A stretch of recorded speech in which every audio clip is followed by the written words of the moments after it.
চলে গেলেন বাংলা গানের প্লেব্যাক সম্রাট এন্ড্রু কিশোর। সংস্কৃতি অঙ্গনের শোক। ছেলে মেয়ে অস্ট্রেলিয়া থেকে ফেরার পর শেষকৃত্যের বিষয়ে সিদ্ধান্ত। রাজধানীতে জেকেজির মতো এবার রিজেন্ট হাসপাতালেও করোনা পরীক্ষার নামে জালিয়াতি। উত্তরা শাখা সিলগালা, মিরপুরেও অভিযান। দেশে করোনায় আরও ৪৪ জনের মৃত্যু। করোনাকালের ঈদযাত্রা নিয়ে হয়নি কোনো সিদ্ধান্ত। বাসের সংখ্যা বাড়াতে চায় মালিক সমিতি। নিরুৎসাহিত করতে বাড়ছে না ট্রেনের সংখ্যা, জানালেন মন্ত্রী।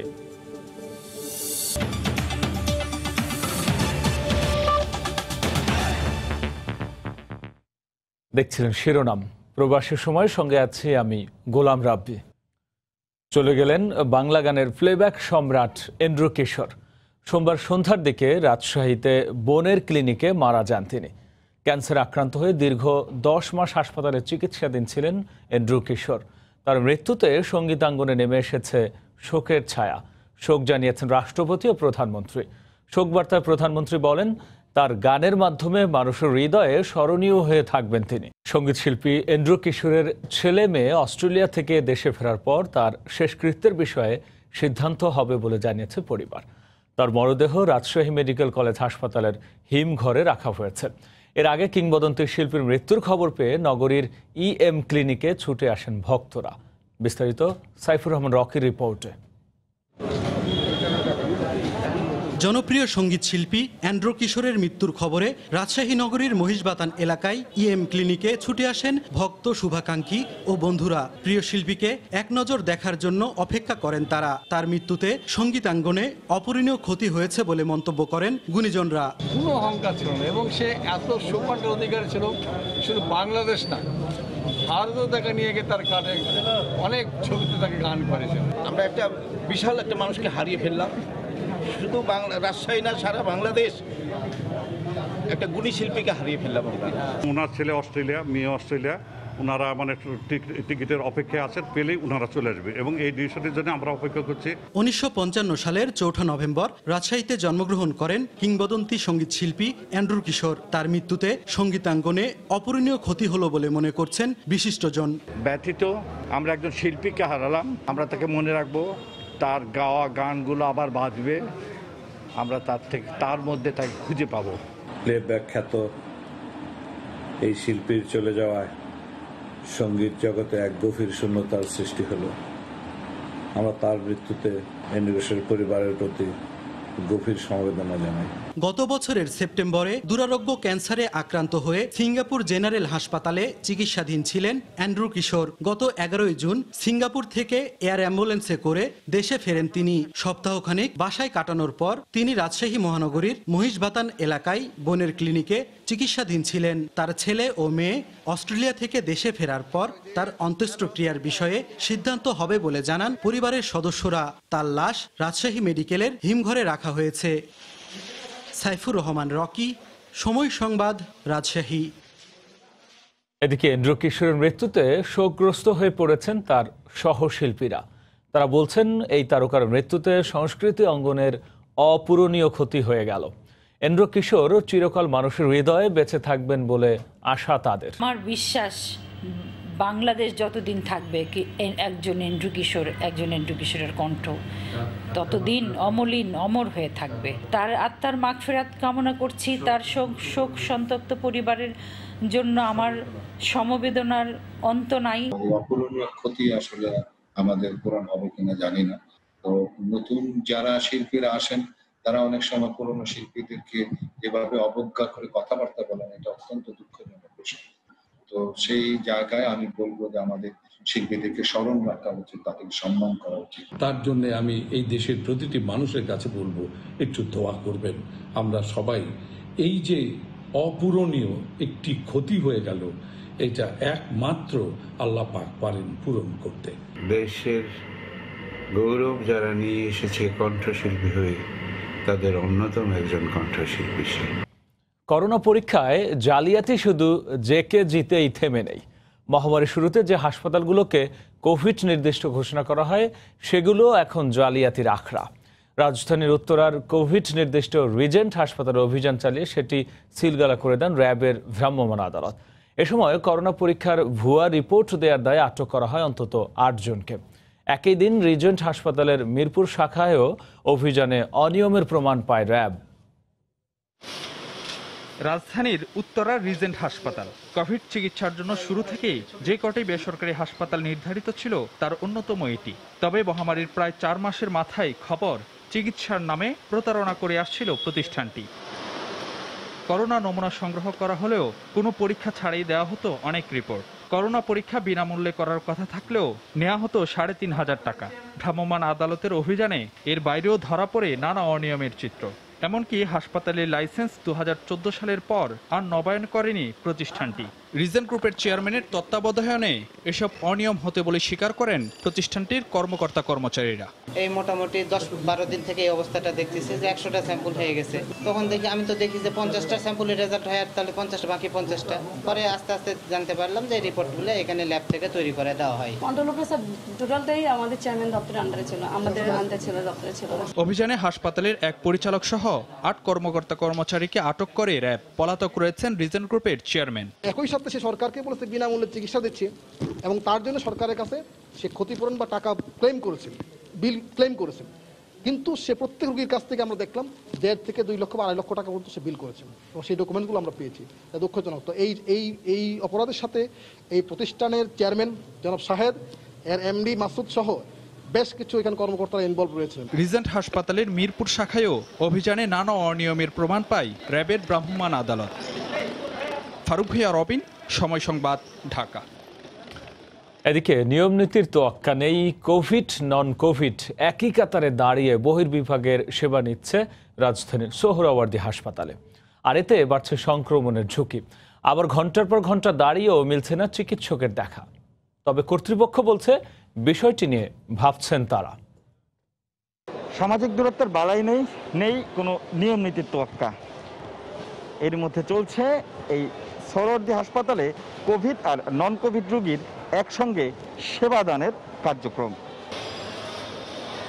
ষাটোর্ধ্ব এই বৃদ্ধ হৃদরোগের সমস্যা নিয়ে লাইনে দাঁড়ানো, অথচ তার সামনে পেছনে দুজন করোনা টেস্ট করতে দাঁড়িয়ে। সামনে দুজন করোনা টেস্ট করতে আসে, তারা একদম আপনার কাছে। এটা আপনার কি সমস্যা হবে না? সমস্যা তো অবশ্যই হবে, আমি তো আর জানি না স্যার। এখানে কিন্তু কোভিড-19-এরও পেশেন্ট আছে, আবার আমরা যারা নরমাল পেশেন্ট আমরাও আছি। একজন অন্যজনের গা ঘেঁষে দাঁড়ানো, কে কোন রোগে আক্রান্ত তার কোনো হদিস নেই। অসুখে অসহায় এই মানুষগুলো উপায়ন্ত না দেখে তাই অনিয়মেই গা ভাসিয়ে দিতে বাধ্য হচ্ছেন। সতর্কতা নেই, আমরা বাধ্য এইভাবেই চলবো। আলাদা করলেই ভালো হতো, কারণ করোনা রোগী আর সাধারণ রোগী এক লাইনে দাঁড়ালে ঝুঁকিটা বেড়ে যায়। আবার টিকিট নিয়ে বহির্বিভাগে অপেক্ষা, ঘন্টার পর ঘন্টা, নেই ডাক্তারের দেখা। ডাক্তার নাই, বসে রয়েছি, টিকিট কাউন্টারের কাছে জিজ্ঞেস করলাম, এবার আসবে না বলছে। ডাক্তার 10টা বাজে আসবে, 10টা থেকে এখন পর্যন্ত বসে রয়েছি, কোনো খবর নাই ডাক্তারের। এসব অনিয়ম নিয়ে জানতে চাইলে টনক নড়ে কর্তৃপক্ষের। তাৎক্ষণিক জবাব, একদিনের মধ্যেই নিয়ন্ত্রণে আসবে সব অনিয়ম। আমরা বুঝতে পারছি যে এটা ঠিক হচ্ছে না, যার জন্য আমরা এটা কালকে থেকে এটা আলাদা করে ফেলবো। যদিও ভর্তি রোগীর বেলায় কোভিড নন কোভিড আলাদা ইউনিটে নিরবিচ্ছিন্ন সেবা দিচ্ছে হাসপাতালটি। রাশেদ লিমন, সময় সংবাদ, ঢাকা। করোনায় দেশে আরও ৪৪ জন মারা গেছেন। এ নিয়ে দেশের মৃত্যুর সংখ্যা দাঁড়ালো ২০৯৬ জনে। ২৪ ঘন্টায় ১৪,২৪৫টি নমুনা পরীক্ষায় ভাইরাসটি শনাক্ত হয়েছে ৩,২০১ জনের দেহে। সোমবার দুপুরে স্বাস্থ্য অধিদপ্তরের নিয়মিত অনলাইন বুলেটিনে এ তথ্য জানানো হয়। ভিনদেশি অদৃশ্য ভাইরাস করোনা গত প্রায় ৪ মাস ধরে ভোগাচ্ছে বাংলাদেশকে। সবশেষ ২৪ ঘন্টায় কোভিড-১৯ আক্রান্ত হয়ে মারা গেছেন ৪৪ জন। নতুন করে ভাইরাসটি শনাক্ত হয়েছে ৩,২০১ জনের দেহে। পরীক্ষা হয়েছে ১৪,২৪৫টি নমুনা, শনাক্ত হয়েছে ৩,২০১ এবং এ পর্যন্ত শনাক্ত ১,৬৫,৬১৮। ২৪ ঘন্টা শনাক্তের হার ২২.৪৭% এবং এ পর্যন্ত শনাক্তের হার ১৯.২৫%। ২৪ ঘন্টায় মৃত্যুবরণ করেছেন ৪৪ জন, এ পর্যন্ত ২,০৯৬ জন। শনাক্ত বিবেচনায় মৃত্যুর হার ১.২৭%। মারা যাওয়া ৪৪ জনের মধ্যে ৩৫ জনের বয়সী ৫০-এর উপরে। দেশে এখন পর্যন্ত এই ভাইরাসে আক্রান্ত হয়ে মারা যাওয়াদের মধ্যে প্রায় ৮০% পুরুষ। যারা মৃত্যুবরণ করেছেন ২৪ ঘন্টায় তাদের মধ্যে পুরুষ ৩৩ জন, নারী ১১ জন। এ পর্যন্ত মৃত্যুবরণ করেছেন পুরুষ ১,৬৫৭ জন এবং নারী ৪৩৯ জন। তবে সুস্থতার হার গড়ে ৪৫ জনেরও বেশি। তাই আতঙ্কিত না হয়ে আবারও স্বাস্থ্যবিধি মানার তাগিদ দেওয়া হয়। ২৪ ঘন্টায় সুস্থ হয়েছেন ৩,৫২৪ জন। এ পর্যন্ত সুস্থ ৭৬,১৪৯ জন। আতঙ্কিত না হয়ে আমরা নিয়ম মানি, স্বাস্থ্যবিধি মেনে চলি এবং ভালোভাবে মানসিক স্বাস্থ্য উজ্জীবিত থাকে, এইসব কাজে নিয়োজিত থাকি। ফাতিকুর রহমান তমাল, সময় সংবাদ, ঢাকা। করোনার সবশেষ পরিস্থিতি নিয়ে স্বাস্থ্য অধিদপ্তরের বুলেটিন বিশ্লেষণ করেছেন রিপোর্টার ফারুক ভুঁইয়া রবিন। কোভিড-19 সংক্রমণ শনাক্তের ১২১তম দিনে বাংলাদেশ। শুরুতে সবশেষ হালনাগাদ তথ্যের নিরিখে আমরা দেখে নেব বাংলাদেশের সার্বিক করোনা পরিস্থিতি। গত ২৪ ঘন্টায় সারা দেশে মোট নমুনা পরীক্ষা করা হয়েছে ১৪,২৪৫ জনে। এতে কোভিড-19 আক্রান্ত শনাক্ত হয়েছেন ৩,২০১ জন। এ নিয়ে বাংলাদেশে মোট সংক্রমিত ব্যক্তির সংখ্যা দাঁড়িয়েছে ১,৬৫,৬১৮ জন। আর ২৪ ঘন্টায় মারা গিয়েছেন ৪৪ জন। এ নিয়ে বাংলাদেশে মোট মৃত্যুর সংখ্যা দাঁড়িয়েছে ২,০৯৬ জন।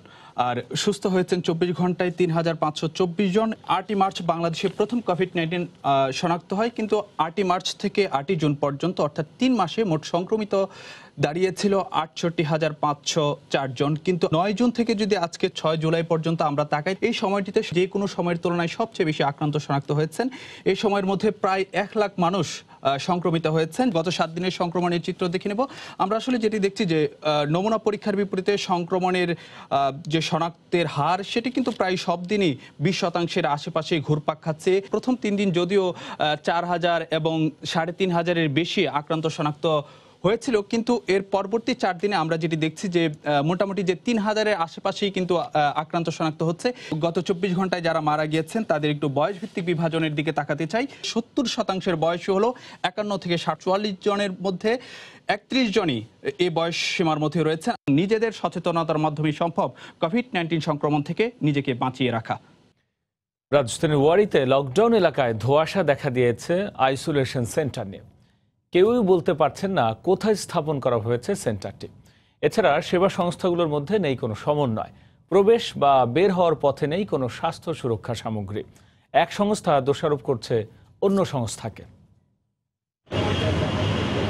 কিছুক্ষণ পরপর জনসাধারণের সঙ্গে বাক বিতণ্ডায় জড়াচ্ছেন রাজধানীর লকডাউন ওয়ারি এলাকার স্বেচ্ছাসেবক ও পুলিশ সদস্যরা। সমন্বয়হীনতায় কি দুর্দশা। আমি গত ২ দিন গিয়েছি, এখন সে বলতেছে যে সে জানে না। ভলেন্টিয়ারের কাছে পুলিশ পাঠাচ্ছে, পুলিশ ভলেন্টিয়ারের কাছে পাঠাচ্ছে। গতকালকে অনেককে যেতে দেওয়া হয়েছে, আজকে আবার কাউকে যেতে দিচ্ছে না। এটা আমাদের সমস্যা হয়ে গেছে। আমাদের সাজা বলতেছে যে উনি গেছে, আপনি পারলেন না কেন যেতে। আমার পাশের ব্যবসায়ী দোকান খুলে বসে আছেন, উনি ব্যবসা করতেছেন দিব্যি, আমি করতে পারতেছি না। স্বেচ্ছাসেবকরা বলছেন জরুরি প্রয়োজন ছাড়া কাউকে বের হতে না দিলেও আইন শৃঙ্খলা বাহিনীর সদস্যরা অনেককেই বের করে দিচ্ছেন। তবে বিষয়টি অস্বীকার করছে পুলিশ। গতকালকের পরে আজকে অনেক লোকজনকে আটকানো ছিল, হঠাৎ করে কিভাবে কি হলো বুঝলাম না, সমস্ত লোক বেরোয় যাচ্ছে। তাহলে আমাদের লাভ কি লোকজনকে আটকায়? আমাদের সদস্যরা যেটা সঠিক সে পক্ষে ইন্টারফেয়ার করবে, এছাড়া হস্তক্ষেপ করবে না। তো লকডাউন এলাকার প্রবেশ গেটগুলোতে নেই স্বাস্থ্য সুরক্ষার কোনো সামগ্রী, এমনকি যারা প্রবেশ করছেন তাদের ক্ষেত্রেও মানা হচ্ছে না কোনো স্বাস্থ্য সুরক্ষা নীতি। লকডাউনের পর ওয়ারিতে নতুন করে সংক্রমিত হয়েছেন ৭ জন। করোনা পরীক্ষার স্থান এবং কন্ট্রোল সেন্টার থাকলেও আইসোলেশন সেন্টার নিয়ে রয়েছে ধোঁয়াশা। কেউই বলতে পারছেন না কোথায় স্থাপন করা হয়েছে এই সেন্টার। ৪ তারিখে টেস্ট করানো হয়েছে টোটাল ১৬ জন, তার মধ্যে রেজাল্ট ৭ জন পজিটিভ আসছে। গত ৪ জুলাই ওয়ারির কিছু এলাকাকে রেড জোন ঘোষণা করে লকডাউন করা হয়। শাহরিয়ার জামান দ্বীপ, সময় সংবাদ, ঢাকা। এদিকে ২১ দিন লকডাউনে সুফল মেলেনি রাজধানীর পূর্ব রাজাবাজারে। ২১তম দিনের টেস্টের ফলাফলে করোনা পজিটিভ পাওয়া গেছে ১১ জন। এই অবস্থায় প্রশ্ন উঠেছে লকডাউন প্রক্রিয়ার কার্যকারিতা নিয়ে। বিশেষজ্ঞরা মনে করছেন যথাযথ প্রক্রিয়া না মানলে লকডাউন হবে কেবল লোক দেখানো। এহসান জুয়েলের রিপোর্ট। ২১ দিনের লকডাউনের পরও মানুষগুলোর মুখে নেই মাস্ক, উপেক্ষিত স্বাস্থ্যবিধি। সম্প্রতি লকডাউন শেষ হওয়া রাজধানীর পূর্ব রাজাবাজারের চিত্র এটি। লকডাউন তাহলে কতটা কাজে আসলো? লকডাউনের সময়টা হয়তো চাপে পড়া কিছুদিন মানুষ মানছে, কিন্তু এখন তো ওরকম মানামানির ইয়াটা নাই, তাহলে লাভটা কি হলো? প্রবেশ করতেছে বাইরে থেকে, আবার মানুষ যাচ্ছে, 50-50 হয়ে গেল। যাদের অসুখ হওয়ার তারা হয়ে গেছে, এখন আর লকডাউন দেওয়া লাভ নাই, যেই সেই। লকডাউনের শুরুর দিন 9 জুন এলাকায় আক্রান্তের সংখ্যা ছিল 31। শেষ দিন 30 জুন শূন্যে নেমে আসার কথা থাকলেও এই এলাকায় 18 জনের পরীক্ষায় 11 জনই পজিটিভ পাওয়া গেল। আজকে আমি লকডাউন করলাম, লকডাউন শেষে এই এলাকার কোনো করোনা রোগী থাকবে না সেটা অবাস্তব চিন্তা। এই এলাকাটা তো যে কেউ আসতে পারে, সেক্ষেত্রে যদি সে সংক্রমণ ছড়াই দেয় সেটা তো এটা আল্লাহ বলতে পারবে। নতুন করে গত 3 দিন ধরে লকডাউন চলছে রাজধানীর ওয়ারি এলাকায়। এখানে আক্রান্তের সংখ্যা 46। কি নির্দেশনা তাদের জন্য? এটা মূলত বাস্তবায়নকারী সংস্থা দক্ষিণ সিটি কর্পোরেশন সহযোগী এজেন্সি হিসেবে আমরা এই চিঠিটা পেয়েছি। এইভাবে ছোট এলাকাকে লকডাউনের সুফল মিলবে না বলে মনে করছেন জনস্বাস্থ্য বিশেষজ্ঞরা। তবে স্বাস্থ্য অধিদপ্তর মনে করে পূর্ব রাজাবাজার তাদের জন্য বড় শিক্ষা। মোটা দাগে হচ্ছে এইটা ওই এলাকায় লকডাউনের কোনো সফলতা আসেনি। বিরাট একটা পুকুরের মধ্যে একটা ছোট জায়গায় বাদ দিয়ে মাছ ধরে ফেললে পুকুর থেকে মাছ শেষ হবে না। পূর্ব রাজাবাজারে যে খারাপ অভিজ্ঞতাগুলো আছে সেগুলো আমরা কারেকশন করতে পারবো। সবগুলো অভিজ্ঞতা নিয়েই কাজ করছি আসলে আমরা প্রতিদিন আমরা নিজেরা তো শিখছি। লকডাউনে একটা নির্দিষ্ট এলাকার সব মানুষের সামাজিক অর্থনৈতিক সব ধরনের যোগাযোগ বিচ্ছিন্ন করা হয়, কিন্তু সেটা পর্যাপ্ত তদারকির মাধ্যমে করা সম্ভব না হলে যে বৈজ্ঞানিক উদ্দেশ্যের জন্য এটি করা হয় তার কার্যকারিতা নিয়ে প্রশ্ন ওঠে। এহসান জুয়েল, সময় সংবাদ, ঢাকা। ঈদে গ্রামের বাড়িতে যাওয়া যাবে কিনা বা পরিবহন ব্যবস্থাই কেমন থাকবে, এমন প্রশ্নের উত্তরের অপেক্ষায় জনগণ। সরকারি সিদ্ধান্ত এখনো না এলেও মালিক সংগঠনগুলো বলছে যাত্রী পরিবহনের সব ধরনের প্রস্তুতি রয়েছে তাদের। তবে ঈদে বাড়ি যাওয়া নিরুৎসাহিত করতে ট্রেনের সংখ্যা বাড়ছে না বলে জানালেন রেলমন্ত্রী। কামরুজ্জামান মামুনের রিপোর্ট। সংক্রমণের এই সময়ে উৎসবগুলো যেন হারিয়েছে রং। করোনা মহামারীতে 5 মাসে বাংলাদেশ। গত ঈদে নিষেধাজ্ঞা সত্ত্বেও ভয় তুচ্ছ করে ঝুঁকি নিয়ে ঢাকা থেকে গাঁয়ে ফিরেছেন অজস্র মানুষ। এইবার চলছে পরিবহন। আসন্ন ঈদুল আজহায় তবে কি নির্বিঘ্নে বাড়ি ফিরতে পারবেন সবাই? পরিকল্পনা আমাদের তৈরি হয়নি, এটা হয়তো নিশ্চয়ই আগে জানাবে, মাননীয় প্রধানমন্ত্রী আগে জানাবে।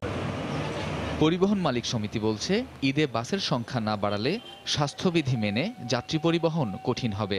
আর ভ্রমণ নিরুৎসাহিত করতে বর্তমানে যে 17টি ট্রেন চলছে, ঈদে সেই সংখ্যা একটিও বাড়ানো হবে না বলে জানান রেলমন্ত্রী। আমাদের নতুন করে কোনো রেলের সংখ্যা বাড়ানোর কোনো পরিকল্পনা ঈদে নেই। কোনো ধরনের অতিরিক্ত যাত্রী আমরা পরিবহন করব না। এখন যে নির্দেশনা আছে যে 50% যাত্রী নিয়ে চলাচল করার জন্য, তখন তো এই নির্দেশনাটা থাকলে আমরা 50% যাত্রী নিয়ে চলাচল করব। লঞ্চ মালিকরা বলছেন ইতোমধ্যেই দক্ষিণাঞ্চলের বহু মানুষ ঢাকা ছাড়াই ঈদ মৌসুমেও তারা পাবেন না কাঙ্ক্ষিত যাত্রী। ভিড় হওয়ার কোনো সম্ভাবনা নেই, কিন্তু আমরা লোকসানের মুখে পড়ব। লোকসান থেকে লোকসান, এটা আগামী আরো 1-2 মাস দেশের অবস্থা ঠিক না হওয়া পর্যন্ত এই ব্যবসায় ধস অব্যাহত থাকবে। পরিবহন মালিকরা বলছেন তারা অপেক্ষায় আছেন সরকারি সিদ্ধান্তের। জনস্বাস্থ্যের গুরুত্বকে প্রাধান্য দিয়ে তারা প্রস্তুত যাত্রী পরিবহনে। কামরুজ্জামান মামুন, সময় সংবাদ, ঢাকা। করোনার এই কঠিন সময়ে ভাড়ার জন্য শিক্ষার্থীদের বাসা থেকে বের করে দেওয়া ও সার্টিফিকেট ফেলে দেওয়া দণ্ডনীয় অপরাধ। এমন আচরণ চরম মানবাধিকার লঙ্ঘনও, এ মন্তব্য করেছেন আইনজীবী এবং মানবাধিকার কর্মীরা। এদিকে অভিযুক্ত বাড়িওয়ালাকে 24 ঘন্টার মধ্যে গ্রেফতারের আলটিমেটাম দিয়ে মানববন্ধন করেছে ঢাকা কলেজের শিক্ষার্থীরা। রাজধানী ঢাকা করোনার এই মহামারীর সময়ে এই নগরের নাগরিকরা কতটা সংকটময় মুহূর্ত পার করছে তার বড় উদাহরণ হতে পারে ভাড়ার জন্য কখনো পরিবার, কখনো বা শিক্ষার্থীদের বাসা থেকে বের করে দেওয়ার ঘটনা। ঢাকায় বসবাস করেন এমন নাগরিকদের নিয়ে কাজ করেন বিভিন্ন সংগঠন। তাদের তথ্য মতে ঢাকায় 15 লাখ মেস রয়েছে, যেখানে প্রায় 20 লাখ শিক্ষার্থী ভাড়া থাকেন, যাদের ভাড়া বাবদ মাসিক গুনতে হয় সর্বনিম্ন 3000 থেকে সর্বোচ্চ 14000 টাকা পর্যন্ত। সম্প্রতি ভাড়ার জন্য শিক্ষার্থীদের বাসা থেকে বের করে দেওয়া সহ সার্টিফিকেট ফেলে দেওয়ার ঘটনায় রাস্তায় নেমেছে ঢাকা কলেজের শিক্ষার্থীরা। একটা সার্টিফিকেট হারিয়ে গেলে 3 মাস 4 মাস পর্যন্ত ঘুরতে হয়, টাকা দিতে হয়। আগামী 24 ঘন্টার মধ্যে যদি কাঞ্চনকে গ্রেফতার করা না হয়, তাহলে গোটা বাংলাদেশের সকল শিক্ষার্থী মিলে আমরা একদম কঠিন থেকে কঠিনতম আন্দোলনের ডাক দিব। শিক্ষার্থীদের সঙ্গে বাড়িওয়ালাদের এমন আচরণ শুধু আইন নয়, মানবাধিকার লঙ্ঘন বলছেন মানবাধিকার কর্মীরা। আইনের দৃষ্টিকোণ থেকে কেউ যদি চুক্তি বরখেলাপ করে তাকে জোর করে বাইর করে দেওয়া যায় না, তাকে আদালতের মাধ্যমে নিষ্পত্তি করতে হয়। আইনজীবীরা বলছেন এমন ঘটনা আগেই মোকাবেলা করা সম্ভব ছিল যদি করোনা সংক্রমণ আইনের সঙ্গে রাজধানীর ভাড়াটিয়াদের এই বিষয়টি আইনে যুক্ত করা হতো। সংক্রামক আইনে এরকম একটা বিধান করা হতো, বিশেষজ্ঞ কমিটি যদি এটি বলতেন যে সমস্ত ভাড়াটিয়া বাড়িওয়ালা যেভাবে আছেন সেইভাবেই থাকবেন, এখানে কাউকে বাসা থেকে বের করা যাবে না, যিনি করেছেন তাকে কিন্তু সংক্রামক আইনেই সাজা দেওয়া যেত। গত 1 জুলাই রাতে ধানমন্ডির এক বাড়িওয়ালা ভাড়ার জন্য শিক্ষার্থীদের বাসা থেকে বের করে দেওয়ার পাশাপাশি মূল্যবান সনদ ময়লার ভাগাড়ে ফেলে দেন। সাদাত রহমতুল্লাহ, সময় সংবাদ, ঢাকা। অনলাইনে শিক্ষা কার্যক্রম নিরবিচ্ছিন্ন করতে শিক্ষার্থীদের বিনামূল্যে ইন্টারনেট দেওয়ার উদ্যোগ নেওয়া হচ্ছে বলে জানিয়েছেন শিক্ষামন্ত্রী। সোমবার বিকেলে অনলাইনে শিক্ষা বিষয়ক এক সেমিনারে তিনি একথা বলেন। শিক্ষার্থীরা অনেকে বলছেন যে আমাদের ইন্টারনেট এত কস্টলি, আমরা ইন্টারনেট ব্যবহার করতে পারছি না, কিছু সংখ্যকের কাছে আমরা পৌঁছাতে পারছি না, তাদের কাছে পৌঁছবার জন্য কোনো ডিভাইস তাদেরকে দেয়া যায় কিনা, সমস্ত ইনপুট তার মধ্যে দিয়ে যেন অফলাইনেই তারা সেই ডিভাইসগুলো ব্যবহার করতে পারেন, সেগুলো নিয়েও আমাদের কাজ চলছে। অনলাইন ক্লাসরুম এটির জন্য আসলে পাঠদান করাবার জন্য শিক্ষকের প্রশিক্ষণেরও প্রয়োজন রয়েছে। ভুতুড়ে বিলের সঙ্গে যেসব কর্মকর্তা জড়িত তাদের বিরুদ্ধে ইতিমধ্যে ব্যবস্থা নেওয়া হয়েছে জানিয়ে ডেসকোর ব্যবস্থাপনা পরিচালক বলেছেন, দুর্নীতির সঙ্গে জড়িত কেউই ছাড় পাবে না। সোমবার অনলাইনে ডেসকোর গ্রাহকদের সঙ্গে সরাসরি গণশুনানিতে অংশ নিয়ে তিনি একথা বলেন। বকেয়া বিল পরিশোধে বিশেষ সুবিধা দেওয়ারও আশ্বাস দেওয়া হয় তখন। আমাদের যে প্যান্ডেমিক সিচুয়েশন, এটা তো আসলে শেষ হয়নি, এটা আরো লং টাইম চলবে। সামনের দিনগুলিতে এই যে গ্রাহকদের অ্যাকুরেট মিটার রিডিং কালেক্ট করার ব্যাপারে আপনাদের কি বাড়তি কোনো উদ্যোগ আছে কিনা? আমি যতটুকু ইউজ করব ততটুকু বিল আপনি নেবেন। আমার গত মাসের বিল ছিল 551 টাকা, এ মাসে বিল আসছে আমার 3024 টাকা। 4 জন মিটার রিডারকে আমরা আমাদের বরখাস্ত করেছি এবং 7 জন মিটার রিডারকে শোকজ করেছি। তাছাড়াও একজন ডাটা এন্ট্রি অপারেটরকে শোকজ করেছি। আমাদের যে কোনো কর্মকর্তা বা কর্মচারী হোক, আমরা তাদের বিরুদ্ধে ব্যবস্থা নেব। মাসের বিল মাসে আমাদেরকে দেওয়ার নিয়ম। এক্ষেত্রে যদি আমরা একসঙ্গে জড়ো করে মিটার দেখে যদি বিল দিতে চাই, এবং আমরাও সঠিকভাবে জানতে পারছি না যে আমাদের এই সিচুয়েশনটা, লকডাউন সিচুয়েশনটা কত চলবে। চলতি বছরের প্রথম 6 মাসের হিসেবে বেশিরভাগ ব্যাংকের পরিচালন মুনাফায় পতন হয়েছে। ব্যাংকের শীর্ষ কর্মকর্তারা বলছেন, 9% ঋণের সুদ হার কার্যকরের পাশাপাশি মহামারী করোনার প্রভাবে গেল 3 মাসে একেবারেই ব্যবসা হয়নি ব্যাংক খাতে। অর্থনীতিবিদরা বলছেন, যোগ্য গ্রাহকদের ঋণ দিয়ে ব্যবসা বাণিজ্য সচল করলে সামনের দিনগুলোতে সামলে ওঠা যাবে। হরিপদ সাহার রিপোর্ট। ব্যবসায়ীদের দীর্ঘদিনের দাবির মুখে দফায় দফায় সরকার ও কেন্দ্রীয় ব্যাংকের আহ্বানের পর চলতি বছরের 1 এপ্রিল থেকে বেসরকারি বাণিজ্যিক ব্যাংকগুলো ঋণের সুদের হার 9% নামায়। এতে এক ধাপেই বেশ খানিকটা কমে যায় ব্যাংকের প্রধান আয়ের খাত সুদ। একই সময়ে বিশ্ব মহামারী করোনায় স্থবির হয়ে যায় আমদানি রপ্তানি বাণিজ্য, যা ব্যাংকের এলসি কমিশনে নেতিবাচক প্রভাব ফেলে। সেই সাথে ঋণের 2 মাসের সুদ আদায় স্থগিত করে কেন্দ্রীয় ব্যাংক। এসবের প্রভাব সরাসরি পড়েছে ব্যাংক খাতের অর্ধবার্ষিকীর পরিচালন মুনাফায়। রূপালী অগ্রণী সহ হাতে গোনা কয়েকটি ছাড়া অন্যান্য ব্যাংকের মুনাফায় বড় ধরনের পতন হয়েছে। সব ধরনের ঋণের সুদ আর 9% কমে আনা হয়েছে। সেই সঙ্গে যুক্ত হয়েছে আমাদের করোনা ভাইরাসের কোভিডের ভয়াবহতা। সারা বিশ্বব্যাপী ব্যবসা বাণিজ্যের স্থগিততা চলছে। আমানতের সুদ আর এখনো পুরোপুরি 6% কমিয়ে আনা সম্ভব হয়নি। এতে ব্যাংকগুলি অতিরিক্ত সুদে আমানত সংগ্রহের পরিচালন মুনাফায় নিম্নগতি লক্ষ্য করা যাচ্ছে। সরকারি ব্যাংকগুলো আমরা কিন্তু 2018 সালের জুলাই মাস থেকে কিন্তু আমরা 9% করে ফেলছি। সুতরাং যে শকটা কিন্তু ইতিমধ্যে কিন্তু আমরা অ্যাবজর্ব করে ফেলছি। লোন ছাড়াও অন্যান্য যে সমস্ত ক্ষেত্রে প্রফিট করা যায়, ব্যাংক প্রফিট করতে পারে, সেই দিকে কিন্তু আমরা এক্সপ্লোর করেছি। পরিচালন মুনাফা থেকে পুঁজিবাজারে তালিকাভুক্ত ব্যাংকের ক্ষেত্রে 37.5% এবং অন্য ব্যাংকের 40% কর দিতে হয়। পাশাপাশি ঋণের ঝুঁকির বিপরীতে সঞ্চয় রাখার পর পাওয়া যায় নিট মুনাফা। এবছর নিট মুনাফার চিত্রও আগের বছরের তুলনায় অনেকটা খারাপ হওয়ার আশঙ্কা আছে। তবে বর্তমান পরিস্থিতিতে অর্থনীতিকে সচল করতে ব্যাংকগুলোকে নিয়ম মেনে ঋণ সরবরাহ করার পরামর্শ দেন এই অর্থনীতিবিদ। ইকোনমি যাতে ঘুরে দাঁড়াতে পারে সেই ব্যবস্থাগুলো নেয়া সেটা অত্যন্ত জরুরি।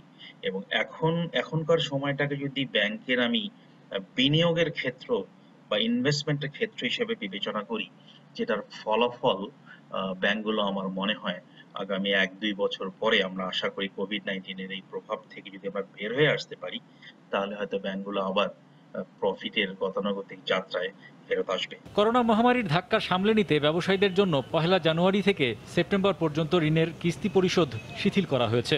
এতেও বাড়তি চাপ পড়েছে বলে মনে করেন ব্যাংক খাত সংশ্লিষ্টরা।